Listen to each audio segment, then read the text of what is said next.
El anuncio de la eliminación del sistema de control de cambios vigente hasta la fecha tiene, a mi modo de ver, dos consecuencias directas y graves.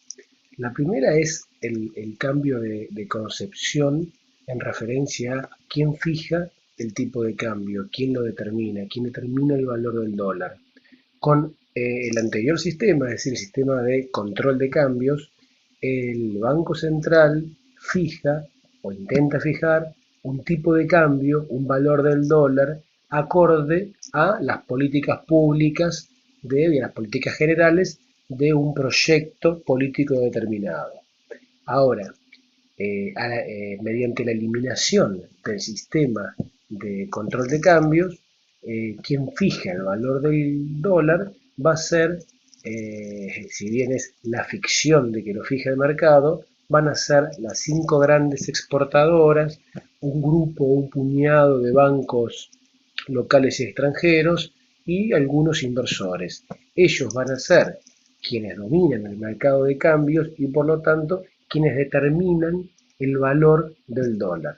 Recordemos que para quienes traen dólares al país mediante las exportaciones o para quienes tienen dólares como inversión, siempre es beneficioso que el tipo de cambio suba. Así que la primera consecuencia de la eliminación del sistema de control de cambios, el mal llamado CEPO, es esa, ¿no? Es que a partir de ahora el valor del dólar va a estar fijado, va a estar determinado en función de los intereses de esos actores sociales que dominan el mercado de cambios. La segunda consecuencia, no menor por cierto, es la devaluación. Una devaluación, como han anunciado, de aproximadamente un 50%, implica una transferencia de ingresos de las clases populares, asalariados y jubilados, hacia estos mismos sectores que o bien traen dólares al país con su actividad o que tienen dólares como inversión, como tenencia. Esa transferencia de ingresos de un sector a otro se da mediante el proceso de inflación. Toda devaluación en un país periférico, insumo dependiente del exterior como el nuestro, produce inflación. Esta inflación es sencillo de explicar los motivos. Por un lado, si aumenta el tipo de cambio, por ejemplo, pasa como en nuestro caso de 9,70, 9,80 a 15, a 14, a 15, hay un aumento del 50% del tipo de cambio. Automáticamente todos los productos importados aumentan sus costos de traerlos en un 50% y esto se traslada a precios. No solo los productos importados, sino también aquellos productos que tengan insumos importados. Recordemos, por ejemplo, que en Argentina un auto tiene 75% de componente importado y solo 25% de componente nacional.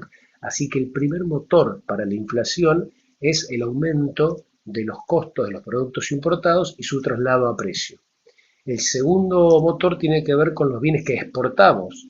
Esos bienes que ahora se exportan generan divisas cuya transferencia a pesos implica un 50% de ganancia extraordinaria, es decir, vender el lomo o la colita de cuadril ahora al exterior implica que me sigan pagando la misma cantidad de dólares, pero ese dólar, cuando lo traigo al país, me vale 50% más. Por lo tanto, aquellos que exportan bienes van a exigirle al mercado interno, si quieren consumir esos bienes, que le paguen el mismo valor o un valor similar al que hubiesen obtenido si lo hubiesen importado.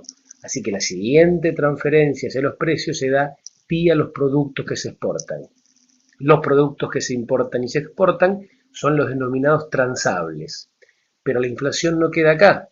El otro sector de productos, es decir, aquellos que no se exportan y ni se importan, los no transables, también aumentan los precios. ¿Por qué? Porque aquellos empresarios que ven que el resto de los productos aumentan, ven bajar el poder adquisitivo, el poder de compra de su margen de ganancia. Por lo tanto, gracias a la protección lograda del mercado interno vía la devaluación, tienen margen para aumentar un poco su margen de ganancias y así equiparar la pérdida por el aumento de los precios. De esta manera se generaliza un aumento de precios, al cual denominamos inflación, y que termina por castigar, por hacer bajar y disminuir el salario de aquellas personas, los ingresos, mejor dicho, de aquellas personas que tienen salarios fijos, en general los asalariados y los jubilados.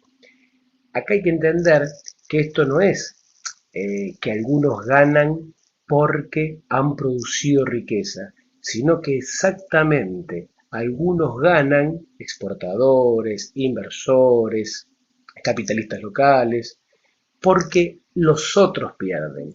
Cuando a alguien o a algún sector le cae el salario real, es decir, pierde poder de compra por la inflación, hay otro sector que gana ese beneficio, ese aumento de precio que se traduce después en ganancia. Así que en conclusión, toda devaluación genera una transferencia de ingresos de las clases populares a las clases altas. En este contexto, esta medida de caída de los salarios ya se complementó o se va a complementar con otra medida que es la quita de subsidios. La quita de subsidios a la luz, al agua, al gas, al transporte, es en definitiva otro golpe al salario. Golpe al salario porque los subsidios podrían ser considerados como salario indirecto. Lo que yo no pago por el transporte o lo que pago de menos por el agua, por el gas o por la luz, en definitiva es ingreso que me permite nuevos consumos o que me permite nuevos ahorros. Así que el ingreso de los trabajadores y de los asalariados va a estar golpeado por la inflación provocada por la devaluación y por otro lado por la quita de subsidios.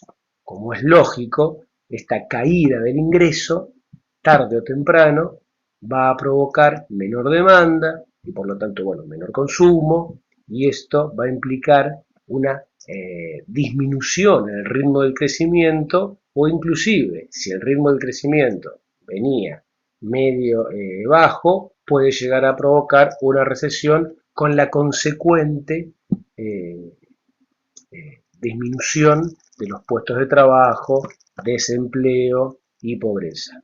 Por lo menos, según mi parecer, estas son las consecuencias de las medidas aplicadas hasta ahora por el proyecto neoliberal macrista.